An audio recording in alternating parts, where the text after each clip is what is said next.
Me wana mi boka bodo ojle ogbesusu gege wenu.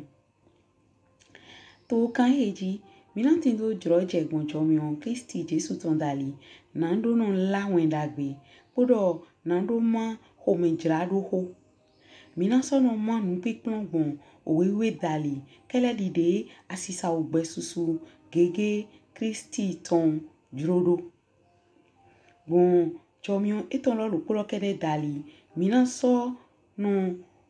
tindo ojre ide gbibo eton na gokona mi gbon nando hode na mado ganon le awufie salon le mehenu kundo biale asu kwasi po le wendo etindo tu klame le podo akota le mvemi na mini tunto mi ton ayi nando do mi mando ogbesusu gege lome podo nando moi to go flame pata. Mi wana mi to pa na Jesu Kristi. Ati uto baba. Bo mi mo droje lo uso leje kan loji. Nando si nando ma ni na mi to ogbe susu ge po bo egbe lo wita bo awejiwe mi na gbon lo po me na do to eyin awejiwe mi jo gbon lo po. Mi no po wita bo awe lo le ji nto iro mo nlo po lo hodo we ete me lo po lo hodo ete we mi ma ro de to flame wondo kujle mi na yi ehenye awe lo le do ba si ho mi ma gbopo wita lo ma kan wita de hun kan Ezekiel isi wita uta gban ewe awe popan ewe lo popo ma ewe awe to lo yi ya do le o hokun ton so wa de do mo bisu nu gbeto ton se nu kun me to edo hlango gidali so ayi gba magogi ton me a hovi da ho me shaki ton po to bali po bodora yi do ego bodo mo lebe okun oshiwe ewe do da yi ego yen ti agodo gowe ye gogi a hovi da ho lo siton me shaki po to bali po nyen bona so lewe pe bo yi omlen le do alakato e leme na bo nyen bona so weje gbonwa po àwọn fun toto e le po o se to e le po o sono le po yeton shishion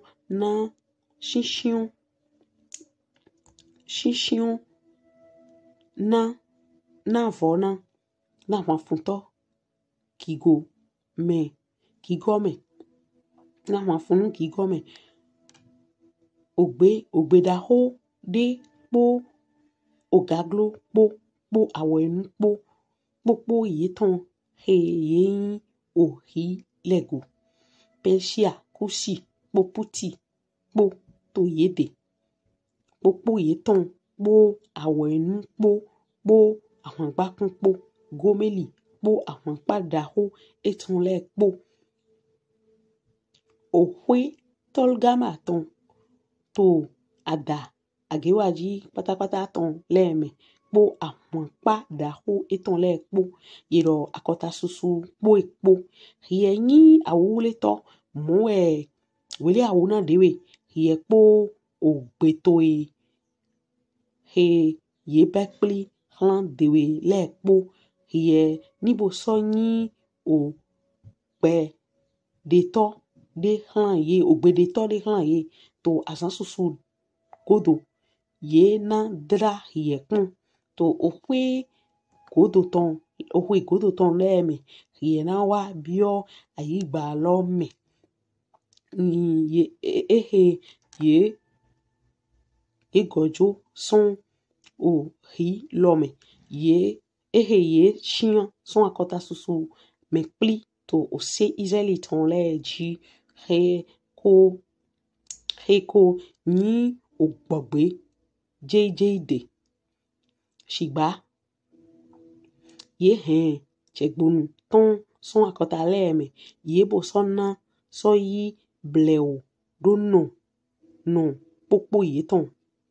ye na so yi yaga ye na so wa taidi chehon sien de ye na tin taidi aslode na do shion ayigbaloji ye po àwọn pada ho to ile po akota susu po to dewe Lebo kuno shi hwe wedo. Na ena wa joto asan neme bo onu le na wa bio aiha toime. Hiye bona so bla nu blado onya ton dedo. Hiye na domo nyena heji ho oto we dedo deme nye na yi ye hen tin aboe nyena yi ye hen tin aboe le de he yi obleo do to nino popo iye ton he nono mantin adole bo mantin opatin le kavi ngbo legba nando bo oblanu bodo nando bo amanu lo nando le alotwe do oten gbogbe heme yinnono tivie lego bodo do beto heye shion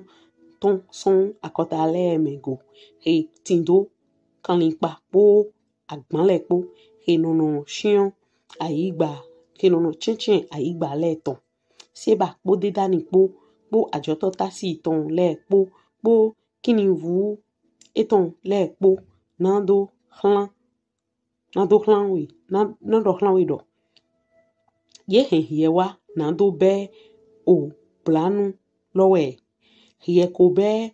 ogbo toe pli nando be amanu lo nando be fataka po sika po yi nando be kanipa po agban le po yi nando be oblanu susu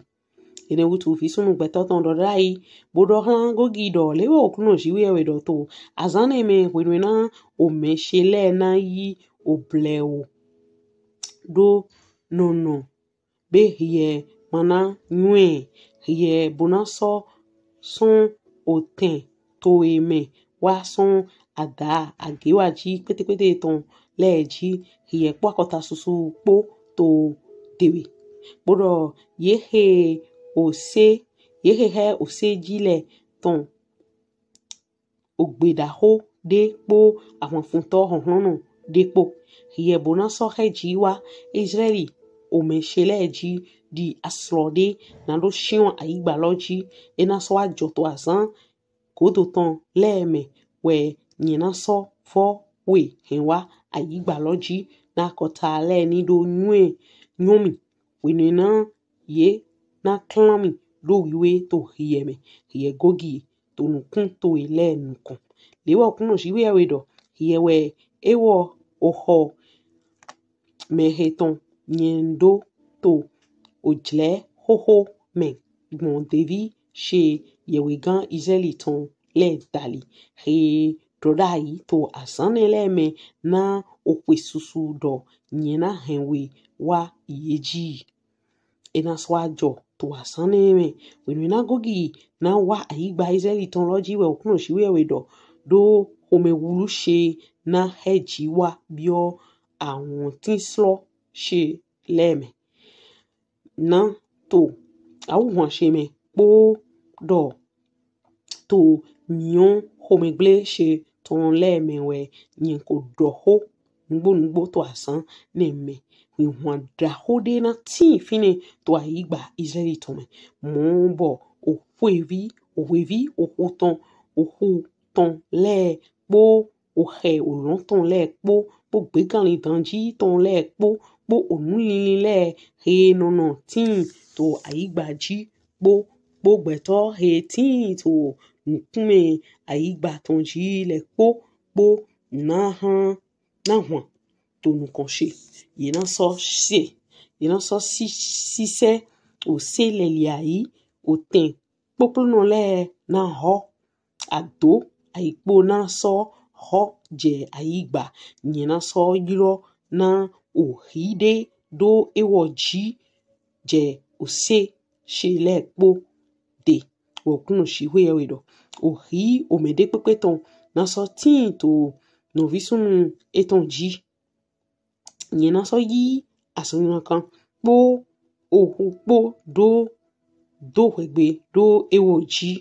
nyembona so jai do eji gboro do àwọn padà ho eton leji gboro to akota susu hetin to ede leji jikun funfan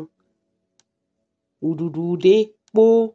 kenjikun da ho le po mion po okwe mi po ye bona so jila ina de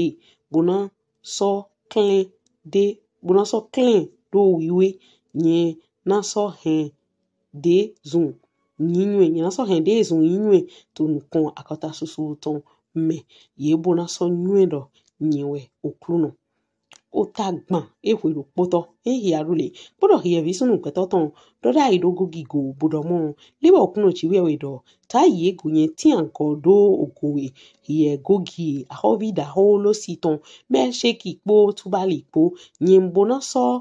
lewe pe bo plan we bo so hen we nando heji son ada agewaji le ton pete wa nyina so hen we wa o se Israeli ton le chi nyembona so ho o gabatoe son alotoe me nyina so hen o gatwe le nando fle son alo adusitoe me hiena jaito o se Israeli ton le ji hie po akon pada hoto ele po wakota hetin to te we le po nyena jowe hlan o he hwenyanto hunkon le poton bodo hlan gbe kan li danji ton le na do du sudo hiena jaito odan we de leji we de do ji nye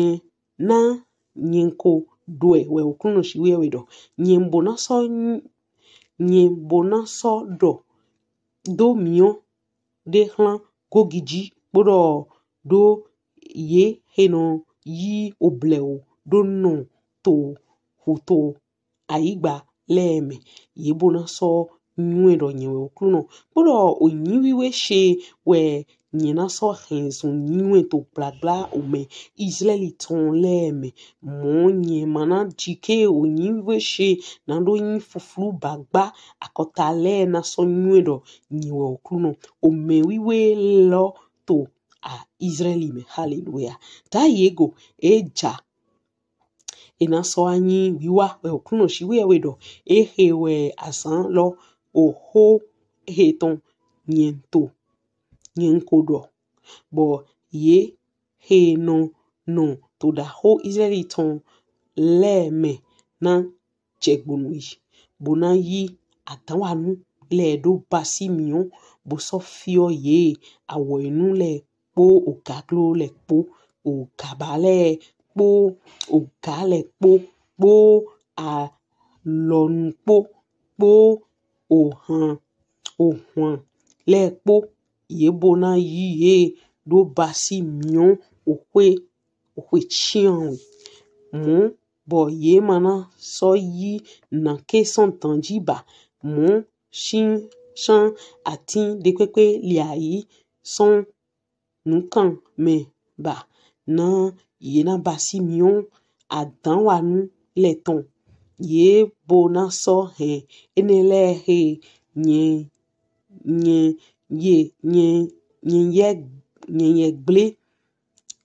gble bo fi enele he fin ye we okluno shiwe we do ina so ajo to asan ele me we nyina no oten de hlan gogi na chio didi to Israeli me agbado ye he juwai ton kon ohu ton le ebona so he ye he juwa jeile dote fine we yina so di gogi te buro ogege eton le po yina so no yilo edo agbado amoni gogi ton buro osun shianwe we ovi Israeli ton le na do de dio yeton na yeni do lo ayi na ndo le ayi gba lowe mo e ome ayi gba le loton po le po we na din ye ebo na so yin oyin din de hlan ye to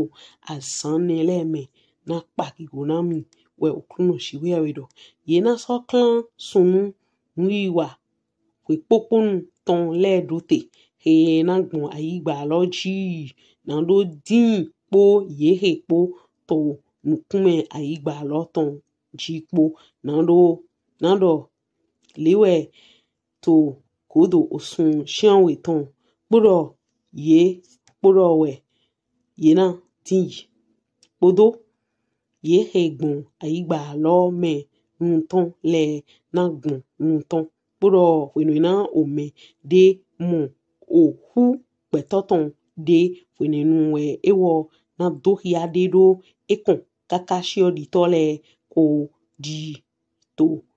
àgbàdo amoni kogi ton me podo oyin to da ho de ton ga nano yin amoni amano amono lewe ye na le ayi gba lo do podo hie visunu gbetoton lewe okuno jiwe do dohlan ohwe dohlan ohe nko le poton podo hlan pe kan li dan ji ton le do bomide pli do pli do bowa shian mide pli to awa le poji hlan afo she kon he nyina shan nami yero afo da ho de to osi Israeli ton reji na minido du agbasaran bo sonu ohun mi wole na du agbasaran ohono le ton bo sonu ohun ahobi ayi gba ton le ton agbo le ton lengbo vu ton po alunkun le po ton onisu le ton podo yeto yeton kan yin bibasi basani ton le mi wole na so du to ojo kaka mindo yin kigo bo sonu ohun kaka mindo yin muno son afo shehe yin ko sana mi me ye na so yin ose oso ye na so yi osolo po keke osolo po keke le po do gonai po ome hohono le po ome ahwan ton le po to do tavo sheji we okuno shi we do nyembo na so zegi go she do akotale shinshin akotale po na so mu we dida she he nyenko henche po alo po he nyenko ze do yeji mo we ohwe Israeli ton na so nyuendo nyiwo okuno shi we yeton son azan neme chenuko akotale bona so nyuendo nyewe ohwe Israeli ton bio me nyewe he ohwe Israeli me ton bio me glo me yi na onyina wa yeton na ye jeseme do go ewutu bonye so hra nukume she son yede mo enyen joye do alo me glato yeton le ton me ye po yeton son soja igbon ohilo dali kele di o manyo yeton podo kele di semenje yeton lewe nyen wa hlan ye nyen boso hla nukume she son yede ene utu lewe okuno shi we do tibie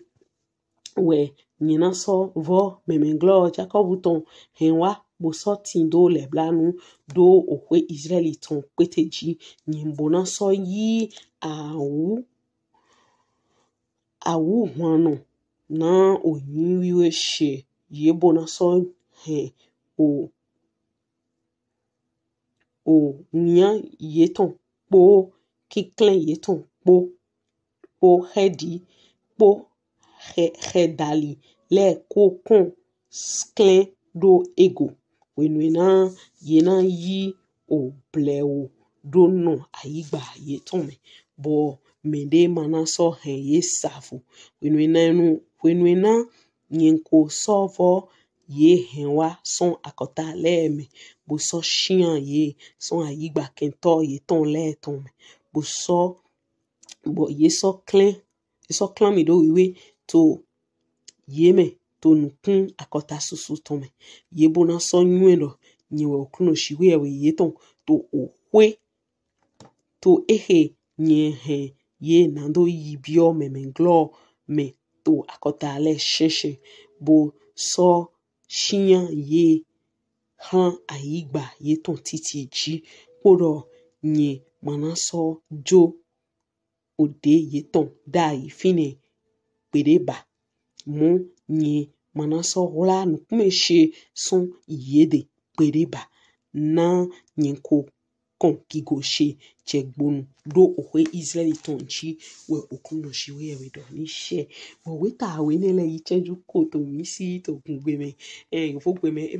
ya odi hihia do be nkun son ofu we nchewe hallelujah ngbe lo kana so ama mi nkan mo to Jesus nkan bo we ta we nele henjegbonu o wedida daho koto to do hlan gogi po magogi po mi nueto boyin ai ha henu goto mi o do gogi po sin ho wenu mi hia Danieli wenu mi so hia le u so di mi so wa Ezekiel me di bo mi so hia we me na ro nu ina joto goto melene ma we ni mi ka fun mi o do to Daniel me bo do to so hia no sa do Ezekiel me ni okruno eto de te ndeji e ba ido mlo to aho to alopa susuji bon nu vovo we ta vovo me e ba ido nuene na do joy ton e ma so dinde e si se po me bo we dida chi we ton do han e yin o se yaga to ayigba loji he yin akotale bodo e menti to me he na fondo chi we jigbon koto le bo yin na fondo chi we ji te kala he bo yin na fondo chi we ji yin na fondo chi we ji ntoli yin na du mondo do han chi we yin na do chi we ma basi ganji yin na do to Israeli vile jan bon ka odo nkun tin ton po nu ma nyu po ati vi we chon kumena ayi hon po peto tin to sin vrume pole to entede jiboro to moro mi Johan sin weta hiato bo intamele koneji Johan sin weta ta tonto afofoto no kunopo na jibu ye we nyi wana ayi hon somo bo se vieton akan chochodo na mere pepe yise ni singano mo holengan edo basido e ma Israeli vile kerewe jiwe ye we yin wana ayi holo blebu bo onwe hede do dido gbo kuno to dido na mi do to dido to vodido na ma ye ni se ntoli e ma yeye ntoli ma nu ma yeye to lo e na heye si se ye de bo e na iton e de sudo bon kana so va ye sudo e okuno do bo to nu he na zon ro pole me bo e na lile panta Israeli engan yin doli ni mi pon ye do we chanwe si oho we chanwe de mi na bibai mi he na gbe Kristi to astromele mi na be mi na joto ayigba si o tan le di do da yi o cho Kristi na so awia bu na so awa la we to ando ada we to ayigba ji bo we dida eton lo e na yin na do yiro o khelewe na do adulan ye he lile panta eton le ntoli we de asisu no Kristi to na ya na bi astrome ye na muro ti we lo so ahia bo yo we yi se no lewe yi na we ka so ayido yo we yiro ede le do Israeli vile ntoli yo we le na tinto o jire awu bi botome o jeji jo tome shiba àwọn gogi to po ma gogi po na fondo eji bo nu eto de nbido na ndo nmohan bodo yi esele mondo mlo nu eto supo keyin we ton ye kanwe mo ye wa dodo mlo akota o continent heme eheyin ye na tonson àwọn gogi to na tonson wale ye akota continent vovo aton continent titan yedo Europa continent aweto yedo o Asia continent atonto yedo Africa bo den hia obundimi ntoli ndo donc to continent plan de ti ni mi do Africa Europa Asia Oceania ati America atonle bodo Antarctica po hein chopo aton we na chite we na fon kata undo Israeli village but chiwe we na fon na do ya fun yi ho na yi bo fite magogi ka tonson we ya patitan de ndo dinto na mo na otade na lo tintande na lo mina yuro mina moto we no pon loji obuma di ro fite magogi tonson magogi o vivi no aton e magogi podo gogi po o via we to no aton sin vile we ni magogi po gogi po we mina mo ha no ade chi we de son yin o tokla o vasudo ma forma voton o sinton lo me o yero deluge yo vo pe me o vie vile we so afondo Israeli village ne kana imomo we imi nu eto mina no dai home nko tonje nu ponu o no si ivoirien de tonji to pete gbere bo wo no lawin dagbe bo edo jewe ne aho jomi we no monu wi ra to bi bo me bo edo emi damno po we pe noa bo noa do ni mi no mi do na home line mi wo le lo su ntoli do o aho ton si se mi ton na jiwe we so mo mi gbe to tin to aigaji bo den se lole ai ha chi siso ndo ndi etaidi domlo noa e fleson ki gome boya e sota me wiwe to ki gome bo oshiwe we de fliwa jedo ntoli ni mi kun nu etame o vie vile na fondo Israeli village mi na do ha jiwe we ka we de wo ma jiwe we ka mo taidi me de so pe ma na we ka na ndo bo na so alile do Israeli village donc okun ye ton fie ton soni bo edo ni domlo mayi me to jiwe we dole abi me de jewe hunle son to clame le po jiwe we to we ko do na mi domlo o we lo jiwe we ro atodo no de we no hun o we to ro atodo no jipo ma atodo po ji boni mi do pon apati tan fie ton son bon ti me di te utu ye kana fondo Israeli ji ye na fondo Israeli ji ntoli o jero na je a wi boton na Israeli bo Israeli na to ki gode me bona do atokun fly bo ena do mi o tin do gboje asisu no krisiton le o leko yi o aga me de ma so mo eba eyon ye u le na gbo nu aigbaji bona bayi ndagbe do aigbaji bona jirado bo wenenu we koki po na fondo yeji bona doro etena zo bo ina no ki go eneme to kwende to kla aho medele mo to kla de mepo etaidi no taidi awu wandon we ni akpon wendo de le meklandi nulo mli taidi oku nto wendo de le ho se petaidi mere de hototo de mando do ni ko ton do na mi gbero mando mele ni se bueno to jino ji emi ton le we fondo emi ji ntoli do edo ma mu emi gbo ntoli chiwe we lile ojo je emi ton sun yoyo bo zon sisa son chinwa bo emi do sa kaka bo am plekwe bo to hogba bo to asonwa bo yo lo polole de no go alone mi bo de mi ma do nde alonu yo lo le ro polo afundi lo fi emi mo kwete fi emi ka so do na yi de ali olodo hundo bo yi ma mu emi gbo na hu emi jete mo no ni je we ma hu yi ma gan hu we wan ne suru do tire de me mi te ahuzwe ne lo ma yin wendo to me kele o beso akota le me eji bo wo ho de ni bo iye kun nu mo ko ji ramulo awu won lo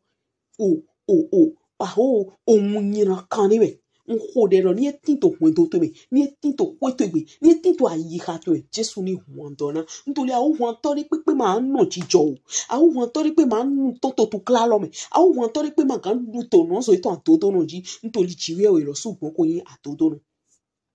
bo etewe na henjiwe we apa tonto etewe na henjiwe we bo na chite kata ntoli mi na mundo we de mi hia apa we tolole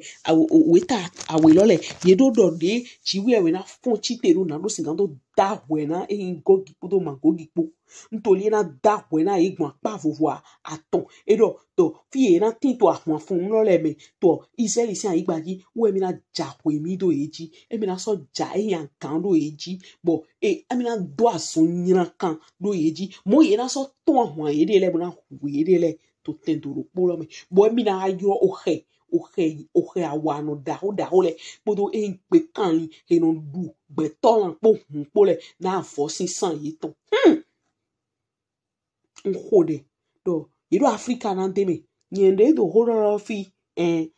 o Africa ro eji e dramido do ndo wa yigbaji fi amon hode to Jesu sin komedo okunche ma tinto okun na fondo jiwe we jile me to Jesu sin come but cheme so to gbechese nhode na we do okun to e de mana tinto okun he na fondo jiwe we jile me to Jesu sin ni come bo apa eni to we no jiwe we na da we lopo bo ina le ayigba we na osun fofo chianwe bo ironi emo oku betoton file ina do ya lego bo me yin chi odi tole ina so be huro lese na no sin no le ayigba lo we bo me le pon lo yin ro shiwe we yin okunu ina wa go Israeli podo akota he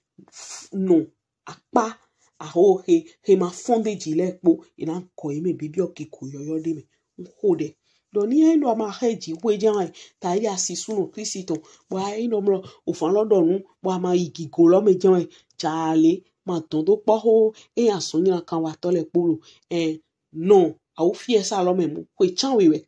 kaka Kristo lo le ko so de boya okudana gbo abi ni na gbo anambio kiko yoyo de vo me to Jesu sin come bo no mlo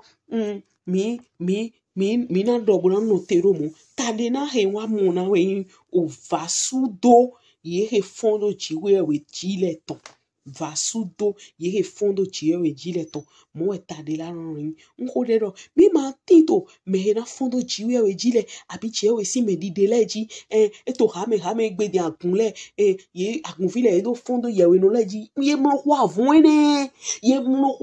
so de ye we no ma wa todo so yi ko ni to ejibo je ho to na mere due ate do hodi ba ese bro do ho to na me due enyo de no ba igun po epo e mo si alodo eji ntoli me di de chiwe we to yin bo ma inu kon hun gamu na no te fi mi ko de baba to Jesu sin come we ta he lo si so bo mi so amo nu wi wla he Daniel ma do to àwọn gogi ton po ma gogi ton gole ati de so ya osuma de ton mi mondo ana Ezekiel jomio bo e de plepo je gbangba bo de ka de gbangba lo bo ana mi bon to ya nhode na ni na hunkun me do to mi le ye ni so ze wewe bo so bo ya do gbere me ngan ye do na no skando mo kun je me supo na no skando black baja bo no do ayi hu na wa mlie de do han chiwe shiba je o shiwe ma na nkun bi boy do ana vai sudo boni abai molo supona yelo e madwan tin abi okun mi to madwan tin to me na fondo jiwe le me ene wutu na ya wibo na ma eni bio je wi weto ne me na no singando hia na no mu kun je me to Jesu sin come bo je me mi titi tele wendo me ahuzu titele bo no video fondo mla hoji fondo no vidi wendo fondo wendo ji nko de ro dani do chen to Jesu sin come a holu Kristi Jesu to ni bio wendo le me ni bia hanele me nama ya ubi boniti na gigo shiwe o to kede e shero mo baba to Jesu sin come me ko de rote ni she me wana ma so inu konga mo mi ndo dochi bo ndo do me da ho ngan to Kristi Jesu to e so iwere vo to chire mi to pe po gba so po me mi no kanji e davo.